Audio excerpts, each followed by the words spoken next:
I've seen people read the room and go, whoa, that wouldn't bode well for me in the future. What he's describing here is interesting. You know, the question of why Hollywood would kind of turn its back on Judeo-Christian ideas or values is with a history of all kinds of different agendas coming into play. And you begin to realize an interesting flip has happened.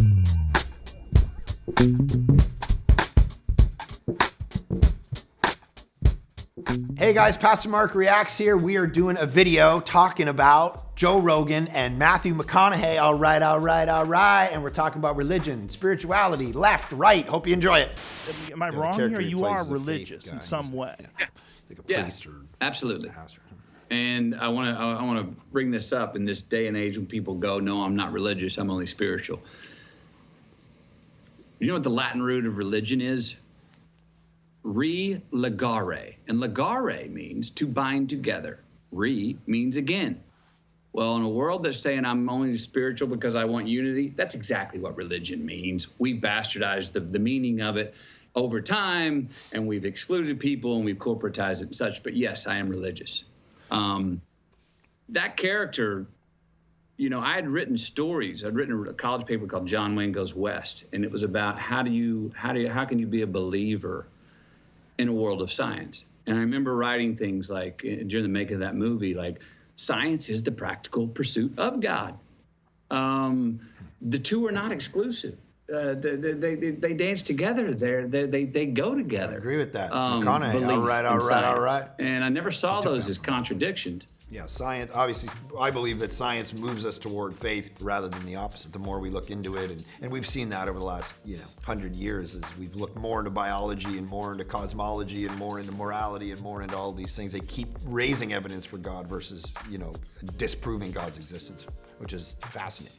Like, are you taking the Bible at its literal word, or do you use it as some sort of a guidebook of the experiences of these people that lived thousands of years ago that have been translated from multiple different languages back to English?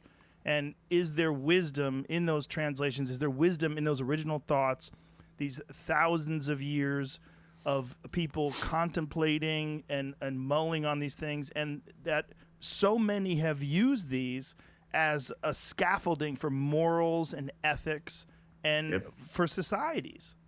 I mean, for people that go, oh, it's a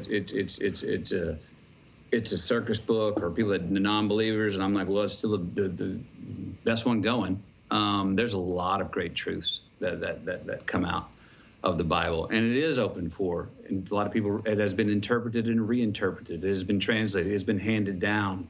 I, for myself, I don't know what to do in my daily life with the burning bush. I don't know what to do with that. I do know what to do with love your neighbor like yourself. I do know what to do with Matthew 6:22. If thy eye be single, thy whole body will be full of light. I do know what to do with some proverbs that I can take into daily practice and go, oh, I felt my life. I felt improvement. I felt success in my relationships, in my relationship with the day, with my career, by following that, by treating others how I wanted to be treated, the golden rule. So I take the practical stuff myself and try to utilize it and pick out what can work for me.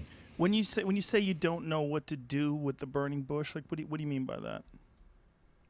I don't know what to do on a daily basis with the teaching of, and then he showed up as a burning bush, or the magic tricks, and I don't know what to do with, and Jesus healed everyone and he couldn't walk, and now he touched him and he can walk. I don't know what to do with that. So you don't know what to do. I think the Bible for the teaching and the principles, but I don't know what to do with the miraculous, as a modern person who believes in science. And then, and so it gets into the whole issue, obviously, of miracles. And obviously no Christian believes that, nature by itself just produces miracles if you sit around and wait. You need to posit the X factor of God in the equation, which is why the Bible says, God raised Jesus from the dead. Christians aren't going around saying, well, water just, can turn into wine without God manipulating it and doing something to it. Or someone can walk on water if you just give it enough time. You need the X factor. You need to posit God in the equation. And so you're pushed then to answer the question of why God can't exist. Do you have plausible reasons to believe that God can't exist? That would be the only reason to not believe in miracles. miracles, that at certain moments throughout time, God has intervened in a special way, as a writer does into a play or something, and he actually injects himself in a different way and manipulates nature or whatever it is,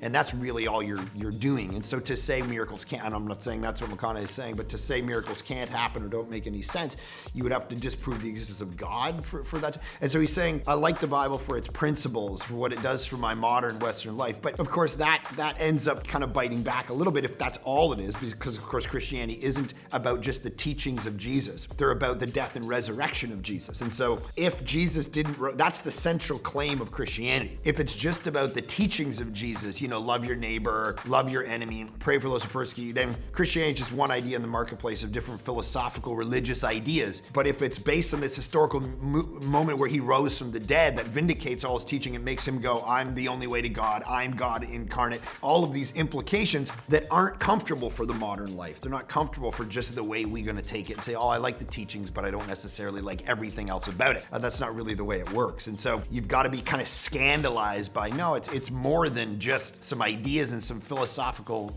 principles of life. The central story of the Bible isn't about principles of life. It's about this person and the work of Jesus, and then it's going to work backward from there to tell you, how you're going to live in the present world. So, have you encountered difficulty expressing this in Hollywood?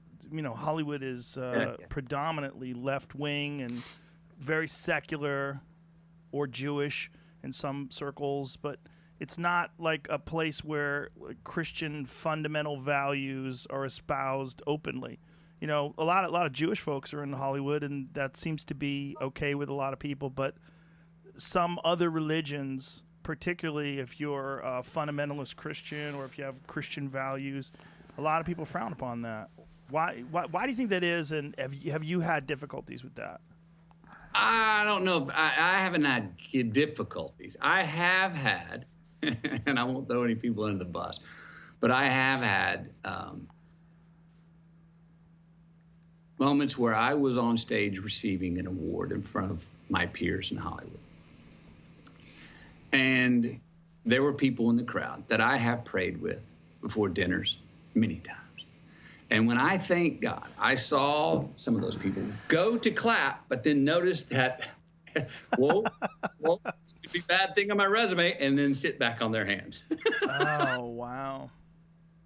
And I've seen people read the room and go, whoa, that wouldn't bode well for me in the future. If for getting a job or getting votes or what have you.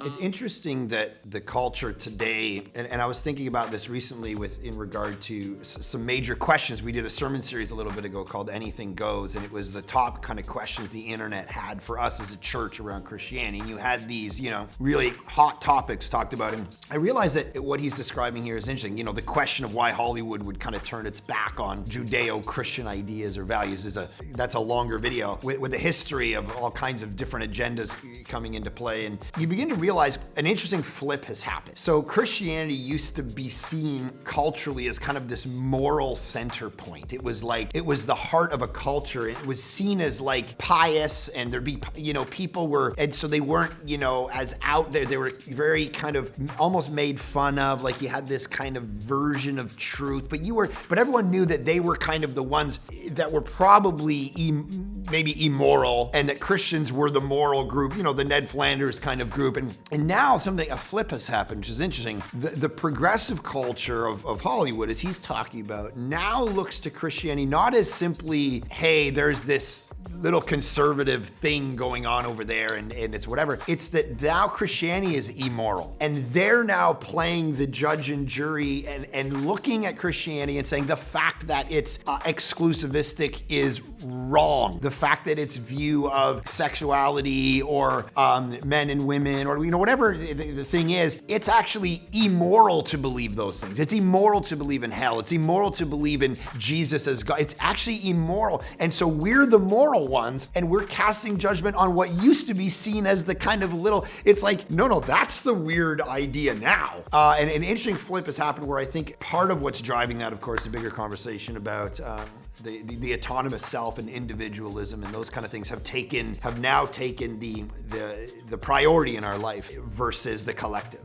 One of the things that our people, some people, Matthew's looking tired. He's probably done a few of these interviews. There's some that go to the left so far, as our friend Jordan Peterson, who's back, saw his video being back, that go to the illiberal left side so far that is so condescending and patronizing to 50% of the world that need the empathy that the liberal side gives and should give.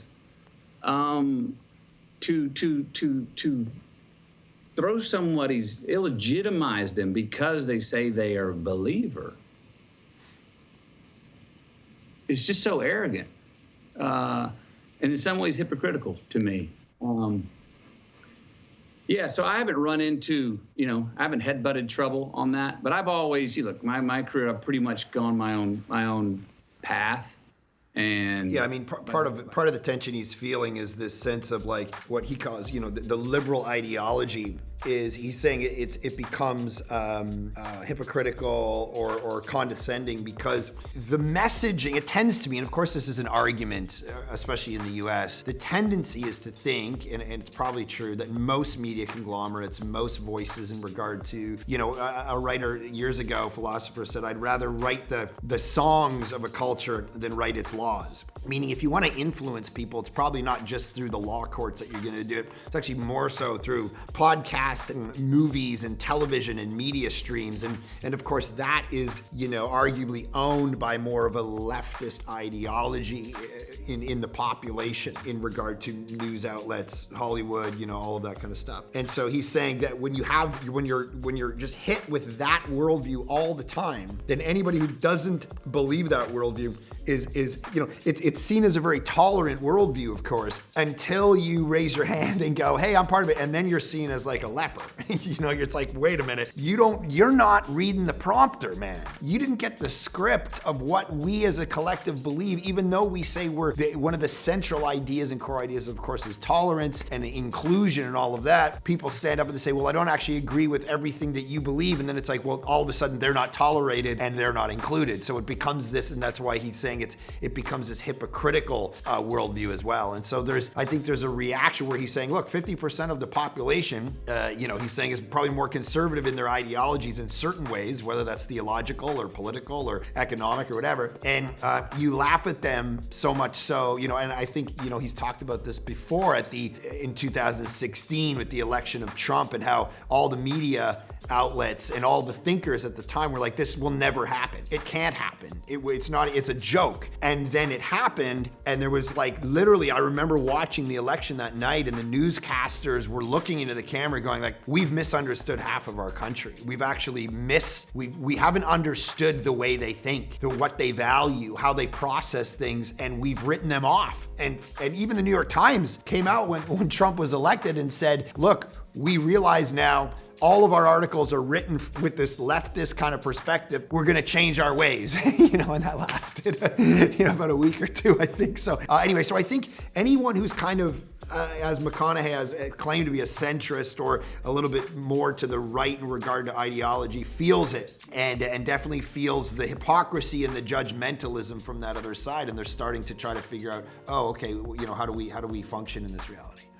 Hey guys, thanks for watching. Please like this video, share this video, and make sure that you write in the comments of this video stuff that you would like me to react to. I love to hear. Thanks, guys.